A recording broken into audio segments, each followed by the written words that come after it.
Now, as you might have heard, Nigeria's President Muhammadu Buhari has been holding an urgent meeting here in Abuja with the country's heads of security. It comes after several Western countries warned that Islamist militants were likely to target government facilities, places of worship, schools and shopping centers in the capital city and surrounding areas. But Nigeria's Inspector General of Police, Al-Kali Baba Usman, has dismissed the security alerts as fake and unreliable news, with some security sources suggesting that it's all a Western conspiracy aimed at bringing Nigeria down. But as the police chief told us, he was not pre-informed of the terror alert by Western nations. So how does he know it's fake news? And with elections approaching, how worried should we be that the ballot may be affected by yet more terror alerts? Well, for more on this, I'm joined now in the studio by Arise News' Director of News and Political Editor, Sambo, and Arise News analyst and former chairman of the editorial board of Daily Trust newspaper, Mahmood Jega. Thank you very much indeed for joining us. Let me come to you, Sumner, first. Thank you, how do you reckon the Inspector General of Police knows that this security alert issued by some of the world's top nations with the best intelligence gathering networks is fake news? Thank you, Charles. There's a high-level thinking within the government, actually, that the information being circulated by governments outside of Nigeria, it's especially the Western embassies domiciled here in Nigeria, it's not necessarily what's the representation on the streets, and that some of the information being pushed out there, wasn't in the spirit of cooperation within these countries and Nigeria, sent to the Nigerian government. So the thinking within the government is that there's a deliberate attempt to actually sabotage the sort of security cooperation that has been on ground since. But like you had raised, it should be a source of concern to when the Inspector General of Police is being dismissive alongside other security chiefs and saying that, look, Nigerians should not take this information serious. Are there security threats? Yes, there are. Are we in an election year where there may be possibilities of even external aggressions against the country? Yes. Is the government doing something about it? Yes, they seem to be doing, but not as fast as people would want to. And the misconception within those in government, from my own understanding, lies from the fact that they have a binary view of the security problems that we have in the country. So it's either the Boko Haram problem, or you have maybe ISWAP or Ansaru. So that's how they look at it. But there are several groups that have been born out of these two groups. I mean, we started Boko Haram in 2009, and eventually you had ISWAP, Ansaru, and several groups coming out of it. And it looks like there are some problems within those groups. And with the decimation of some of those groups, we've seen some smaller groups and splinter groups coming out. So why is there no thinking within the security forces to sort of suggest maybe there's a further division of some of these groups, and some newer extremists may want to emerge to want to push out a different narrative, but of course embarking on simultaneous bombings and all of that, all in a bid to scare the population. So I think it will be foolhardy to just be dismissive of it. But the Western dimension to it, that there's a deliberate attempt by some of these Western nations to want to sort of tinker with the security of the country as we head towards the poll, is there. And it's left for the security forces to also see if they're doing it with any of the presidential candidates who may want to, politically use it to the advantage of the political, of the presidential candidate. So everybody should submit him or herself to checks this time around. Very interesting. Let me come to you, Mahmood Jega. I wonder if you are surprised that the Inspector General of Police is saying that the security alert is fake news. The reason I ask you that is that there have been other bits of information, unauthenticated, nevertheless emerging from sources close to those Western embassies, that are suggesting that they intercepted information that was coming through because they've got the right equipment for that kind of interception. They intercepted information that showed clearly that there was an intent to target those places, and some reports have suggested that they went even further and actually found people who were in the process, or at least detected some movement, suspicious movement around those embassies, which suggested that somebody was trying to plant a device there.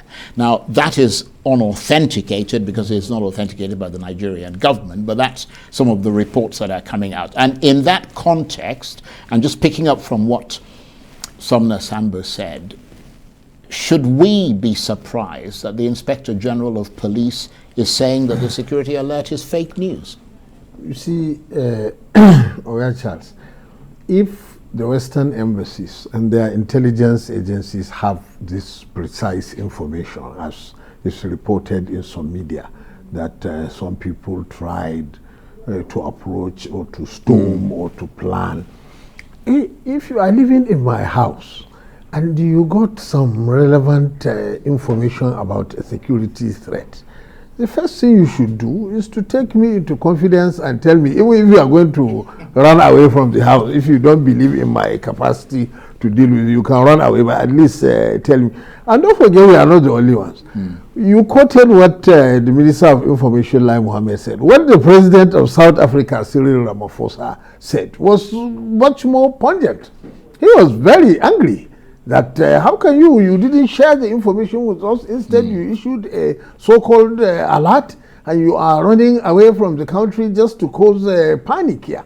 That is why there is reason for some people to suspect that there is some plot going on. Now, if the Inspector General of Police had been given some of that concrete information, I don't think he would go public and say it was all fake news. Probably he tried to get the information and he couldn't get. Although I agree that the reasonable thing to do after the propaganda war, saying all this is fake, then you go to them and say, look, where is the information? Yes, that's a good point, because there's always a difference between the what you say publicly and what and maybe he's doing that. We don't know. I mean, that's the way to do it. And go and say, look, why did you go and say this thing without telling us? Anyway, what is the information that you have? Let me have it. Exactly, so that I am the IG. Let me take some steps. And that is the responsible thing to do. Because running away and evacuating your staff and not sharing the information that you have with your host, I mean, it's irresponsible, almost. Yeah.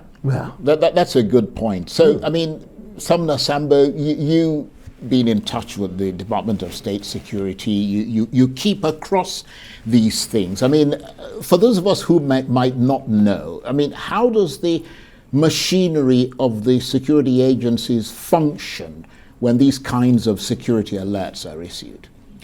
Thank you, Charles. I previously, I mean, in the past, when this insurgency started in 2009, I remember I was at the heart of the coverage of this insurgency. I mean, I've been to different parts of the country when it started. Now, there was a deliberate attempt at intelligence gathering and sharing, both by, I mean, all countries that have some sort of security partnership with Nigeria. And of course, the Western embassies were very helpful to us. I mean, especially when we had that UN house bombing in Abuja here, and then shortly after that, we also had the police headquarters being bombed, including our sister publication here, This Day. When This Day newspaper was bombed, I mean, there was a mutual cooperation between these countries and Nigeria to see that, you know, terrorism was uprooted, and then, of course, with somewhat Boko Haram leaders killed here and there. But just like Mahmoud said earlier on, if you see what's going on and how the U.S. is trying to, of recent, want to sort of bully certain countries over certain issues that are not unconnected with what's going on between Ukraine and Russia, you will discover that the U.S. has become very, very apprehensive of recent. Okay, for example, now we're actually expecting some helicopters from Turkey. We've actually had a very good bilateral security cooperation with Turkey. And just like the Turkish ambassador announced recently, and the Nigerian government too, we are going to be having, you know, a different cache of arms, helicopters, I mean, several things. So is there a deliberate attempt by the U.S. to want to sabotage sort of those sort of new cooperation, security cooperation with Eastern countries, with some European countries. Is there that's an interesting angle? Yes, and then if you look at how Nigeria has been very neutral about the Ukraine and Russian war, it's to the dismay of Western embassies, especially the U.S. And of course, the U.S. will always have those, like some people would like to call them, cousins and brothers of the U.S.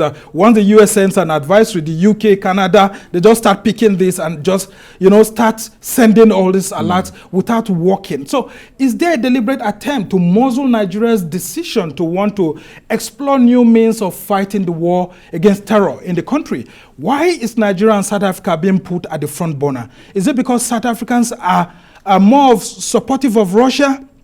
Last week, we saw this Russian billionaire oligarch who was trying to, dock his yacht in South Africa. Yeah. And the Americans just went, haywire, trying to stop South Africa from allowing the Russian oligarch to went ahead and yeah. I mean, with the security advisory saying that something in Joburg was not going to be safe, I mean, you could see that the South African security services just called their bluff and went ahead to do lots of things. Now, the U.S. must understand that, just like it's been happening in the past, there's no better security partner in Africa than Nigeria. Nigeria has always been helpful to the United States in fighting terror within the West Africa sub-region. For example, look at what happened in Chad. Even when the French were against some of our cooperation with the U.S. and then UK, to our own detriment, we decided to go with the U.S. and UK, to the dismay of the French people. And you will see that previously, the way the U.S. is behaving is the way Nigerians had thought that they will never behave. They thought that the French were the most antagonistic of our sort of security cooperation. But with what is happening now, I think there's still more room for negotiation, for security cooperation. If they've seen what is wrong with us, why don't you share the local intelligence? But Charles, let me let you know that from the information I gathered, it was actually the Nigerian security forces that made the information available to the US that there was going to be a terror attack at a particular location and all of that, and they kept exploring based on what some of the people in the security services told us.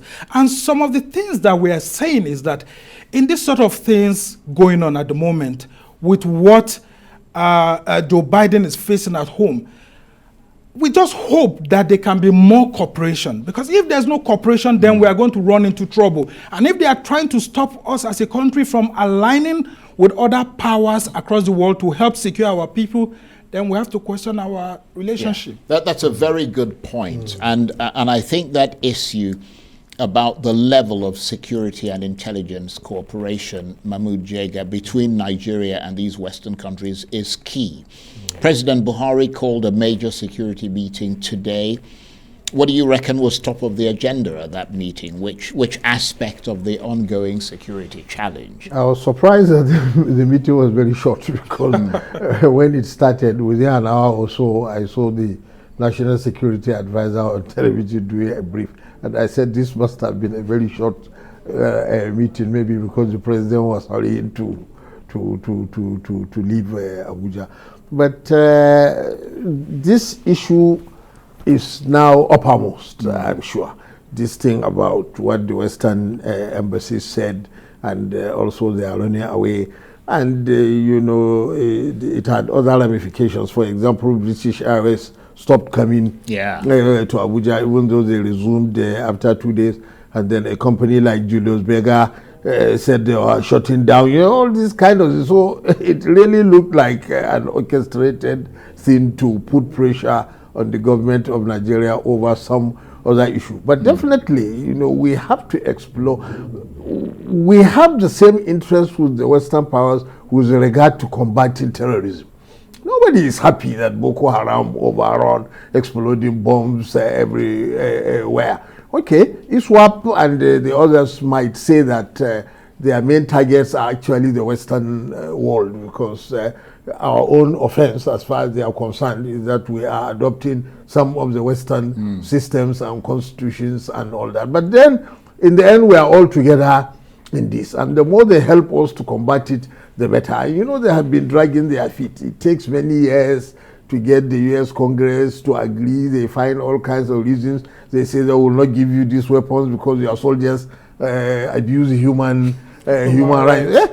the quickest way to stop the abuse of human rights in war situations is to end the war. But when you keep foot dragging and say our soldiers are abusing human rights, so you not give us this, then the war drags on. Millions of IDPs, rape, everything takes place. So it becomes a really vicious cycle. So a responsible government must consider its options. You go to those countries that are less fussy, and those include Russia, China, Turkey, maybe Israel sometimes. Those ones, they don't lecture you too much about how you are. So if they are the ones that will help you to be able, I mean, this Boko Haram war, for example, has lasted how many years now? 13. And as Somna said, the organization has morphed into ISWAP, into Ansaru, and many other small ones. I mean, we need all the help we can get to end it. Instead of demoralizing us and causing undue panic by announcing, okay, supposedly it is an internal memo, but you leak it.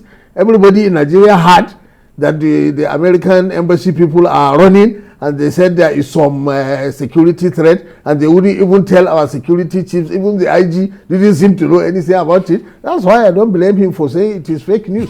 Although, as we said, after saying it is fake news, he should still come and that's a good point. And Sumner, are you concerned that as we get closer to the sort of the elections, the problem of insecurity could become a real threat to the conduct of those elections? Because if this kind of security alert is issued close to the elections, or I mean, that could prevent people from going out to vote. Yes, Charles, and that's why I said the Nigerian government needs to keep its ears on the ground too. I mean, because I mean, if you see the WikiLeaks reports that came out in the past, you've seen where Nigerian politicians head to the US, UK embassies, and they are just busy chatting and telling them all sort of things. And it looks like some of those things that they actually tell these Western embassies help to, lead to all sorts of things actually that happen. And so as we head towards the election, there are countries that don't want us to, progress the way we would want to. And a lot of people who also don't want the progress of the country. I mean, listen to talks here and there. There are people who are still saying that we should form an interim government. I mean, this talk keeps going every now and then. You had Pastor Chris Okotie the other day, suggesting. I mean, but where do we get the laws to form an interim government? On what basis do we form an interim government? On what basis are we having people saying that we should shift the election? With one very funny group actually coming out last week to actually say that INEC should reorder the election. We should have governorship election first before presidential election when the timetable is already out. Wouldn't this be deemed to be skewed towards a particular group or party? I mean, these are all recipes for chaos. So the institutions of government must work to the benefit of Nigerians, and we must continue to seek cooperation from these Western countries, because this security panic that we have right now is affecting everyone, Charles. This sort of alert and the movement of embassy officials out of Nigeria is usually seen in countries in deep wars, like Afghanistan, Syria. Is Nigeria in a sort of war that's like Syria? It isn't. What's happening to our relationship with the Americans? If they supported our electoral process up until this moment, is it now when we need their support to finally birth the 2023 election that they are trying to send out panic? I don't think this is in the best interest of us, because whatever happens to Nigeria happens to the rest of West Africa. I don't know where these 200 million people will be pumped to if something happens. It will be like, I mean, we are seeing the dams bursting across Nigeria with floods here and there. Just imagine what the human population will be like. Human river. Yeah. If it explodes right here. That's a very good point. Just we've got about a minute or so, Mahmood, just looking at the presidential candidates and their public pronouncements and on security and at their manifestos, which of them do you think has the best posture when it comes to building capacity and reforming Nigeria's security agencies in this country? Well, you see, when you are evaluating what a candidate with respect to a very major problem like insecurity, it is not just what he says, but you must also take into consideration his overall experience and capacity and probably what he has done in his earlier political career. Everything must come into play. But the truth also is that whoever gets elected in the end will still have to benefit from the advice and the encouragement and support of all of us, because no one person can solve the problem of insecurity that we have now. And on that note, I want to thank you very much indeed, Mahmood Jega, and of course, Sambo. Thank you very much indeed. That's it for this edition of Arise Prime Time. Join us again tomorrow. From me and the entire team here in Abuja, bye-bye, and thank you for watching.